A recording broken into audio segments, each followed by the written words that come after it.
Au terme de ce festival marial, vous recevez avec toute l'Église cet évangile magnifique de la rencontre de Nathanaël, Barthélemy, avec Jésus. Il est un peu pour vous comme un envoi en mission. Il présente d'ailleurs les caractéristiques fondamentales de l'envoi en mission dans la Bible, où Dieu appelle à lui, se fait connaître et envoie. C'est le mouvement même du Fils de Dieu qui s'est fait homme. Saint Jean nous dit qu'il est tout tourné vers le Père et le fait connaître. En est la proclamation, il en est l'envoyé, en même temps qu'il ne cesse d'être tourné vers le Père. Donc, Nathanaël, par l'intermédiaire de Philippe, rencontre Jésus. Et cette rencontre est très belle, très personnelle, empreinte d'un secret entre Jésus et Philippe. Et si nous y sommes attentifs, chacune de nos rencontres avec Jésus est souvent empreinte d'un secret, surtout s'il s'agit de la rencontre qui a ou qui va changer notre vie. Ce secret vient de ce que seul Jésus connaît, le secret de notre cœur, de notre âme, de nos faiblesses, de nos aspirations. Jésus dit à Nathanaël, « Quand tu étais sous le figuier, je t'ai vu. » Parole énigmatique pour nous, mais qui bouleverse Nathanaël, le rejoint au plus profond de ce qu'il est. Et sans chercher à percer ce secret, qui est désormais entre Jésus et Nathanaël, nous pouvons cependant, selon les indications très précises et précieuses de Saint Jean, orienter nos propres rencontres avec Jésus. Le figuier, dans l'Écriture, est symbolique de plusieurs réalités. Et vous savez que dans la Bible, les symboles sont divers, variés, parfois apparemment contradictoires. L'eau, qui est symbole de vie le plus souvent, parfois peut signifier l'engloutissement de la mort. Et donc, première signification du figuier, il évoque quoi? Vous vous souvenez? Il évoque le péché et la honte du péché. En effet, au livre de la Genèse, il nous est rapporté qu'après la chute, je cite, « Les yeux d'Adam et Ève s'ouvrirent et ils connurent qu'ils étaient nus.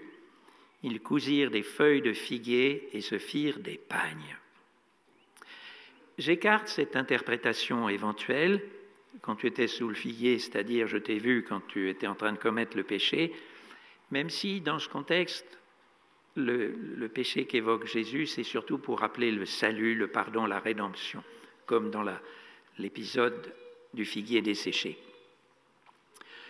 Une autre interprétation courante en Israël du figuier, c'est qu'il est précisément une figure d'Israël en paix avec son Dieu. Et dans ce passage, Jean insiste sur le terme Israël. Voilà un véritable Israélite, un fils d'Israël qui répond à Jésus, « Tu es le roi d'Israël ». Et dans la Genèse, nous savons qu'Israël est le nouveau nom de Jacob, qui au gué du Yabok a lutté toute la nuit avec Dieu et l'a emporté. Il a été fort contre Dieu, c'est la signification que la Bible donne au nom Israël, mais il en repart blessé. Et peut-être que sous son figuier, Nathanaël luttait avec son Dieu. Et je pense que dans nos vies, il y a souvent, et dans la vie de beaucoup de saints, il y a des moments où on est en lutte avec Dieu dans la nuit.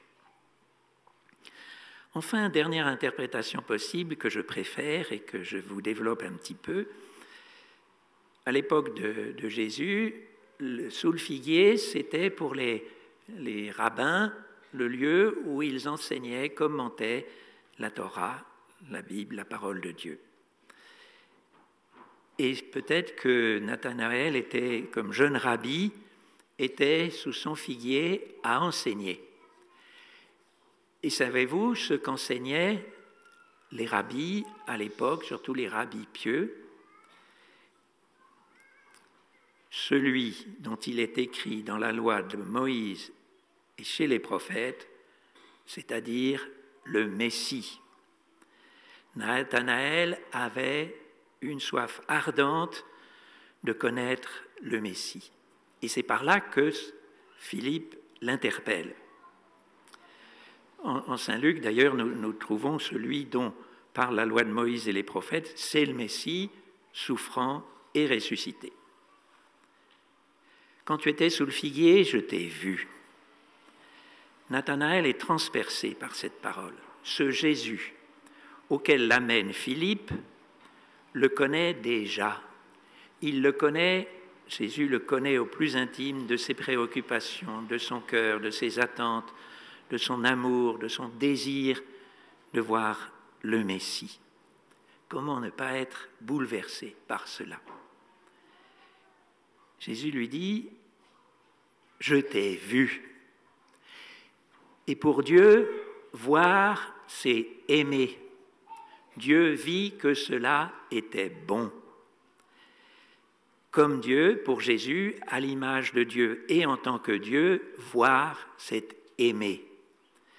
Voyant les foules comme des brebis sans pasteur, Jésus est bouleversé, remué jusqu'aux entrailles de miséricorde pour toutes ces foules. Et donc Nathanaël, dans ce regard de Jésus, ce regard qui va se prolonger, ce regard invisible d'abord lorsqu'il était sous le figuier et maintenant qu'il marche à la rencontre de Jésus, Nathanaël se sent complètement enveloppé par la miséricorde de Jésus. Il en va de même pour nous, si nous sommes attentifs, lorsque Jésus nous voit chacun sous notre figuier, figuier de repentance ou de prière ou de combat avec Dieu. Il nous aime et nous connaît. Vous avez donc participé à ce festival marial et Marie, dans cet épisode de Nathanaël, où est-elle? On ne la voit pas et jusqu'ici, dans tout le début de son évangile, Jean n'a pas du tout parlé d'elle, ni dans la prédication de Jean-Baptiste, ni dans l'appel des premiers disciples. Alors, est-ce que vous allez repartir sans Marie avec cet évangile? Ce n'est pas possible. Tout d'abord, notons un point qui rapproche Nathanaël et Marie, une sorte de lien entre eux. Tous deux avaient un grand désir de voir le jour du Messie. Et puis il n'y a pas que jusqu'à cette évocation de Nazareth, comme une sorte de connivence entre Marie et Nathanaël, elle aime ce fils d'Israël, elle aime sa droiture, son bon sens, sa spontanéité, comme elle les a aimés chez Benoît, ici au Lot, ou chez Bernadette, à Lourdes et à Nevers. Mais le lien avec Marie et l'épisode de Nathanaël ne s'arrête pas là. Comme vous le savez, dans l'Écriture, tant dans l'Ancien que dans le Nouveau Testament, il importe beaucoup de considérer ce qui vient immédiatement avant et après une parabole, un récit, des paroles, un événement. Ce n'est pas simplement le contexte qu'il faut considérer, mais c'est qu'est-ce que le Seigneur veut nous dire dans ce que nous avons lu par ce qui vient avant ou après. Or, est-ce que vous vous souvenez par hasard ce qui, en Saint Jean, vient tout de suite après l'épisode de Nathanaël? Ceux qui s'en souviennent, levez la main. Mes chers enfants, il faut lire l'Écriture, il faut vous nourrir de la Bible. Je vous cite, donc, vous verrez les anges de Dieu monter et descendre au-dessus du Fils de l'homme, et le 3e jour, il y eut un mariage à Cana en Galilée, la suite, et la mère de Jésus était là. Et donc ce 3e jour pour Saint Jean n'est pas simplement une accroche ou le temps habituel qu'il fallait pour descendre de Judée où il se trouvait avec ses premiers disciples à ce moment-là, après avoir été auprès de Jean le Baptiste, pour descendre de Judée jusqu'en Galilée. C'est aussi l'évocation du 3e jour de la résurrection, bien sûr. Mais Saint Jean, en écrivant « Et le 3e jour », veut marquer un lien très profond entre la révélation du Messie à Nathanaël et aux premiers disciples et Marie. C'est comme si Jésus voulait présenter discrètement à Marie, à l'occasion de ce mariage, ses 5 premiers disciples. Je ne m'étendrai pas, mais pour moi, pour un certain nombre d'indices dans l'Écriture, le chiffre 5 est le symbole de Marie. Et pour les Juifs, les chiffres ont beaucoup d'importance dans la Bible. Mais je n'ouvre pas ce chapitre, vous en auriez plus jusqu'à demain matin. Donc, comme si Jésus voulait présenter discrètement ses premiers disciples à Marie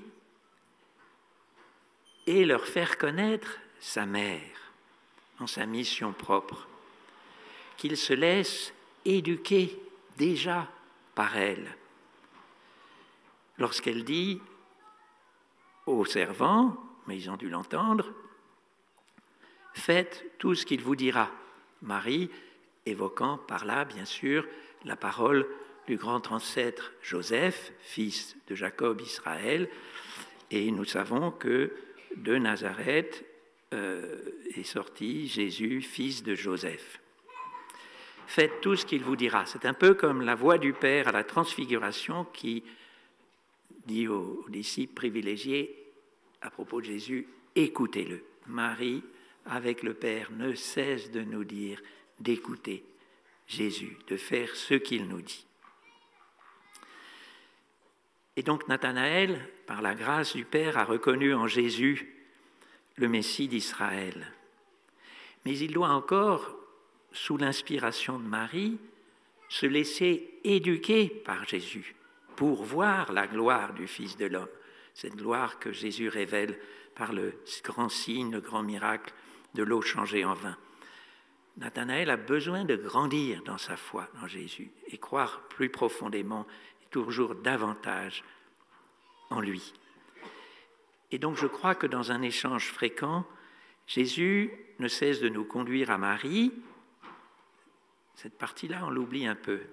Et Marie nous tourne toujours davantage, plus profondément vers Jésus. Et donc au terme de ce festival, ne partez pas sans Marie pour connaître et aimer Jésus, pour témoigner de lui, le Fils, l'agneau de Dieu. Et pour ce faire, demandez à Jésus par Marie. Demandez à Jésus de se faire connaître toujours davantage à vous. Ayez soif de connaître le Messie, c'est-à-dire le Sauveur du monde, de notre monde, qui en a tant besoin. Amen.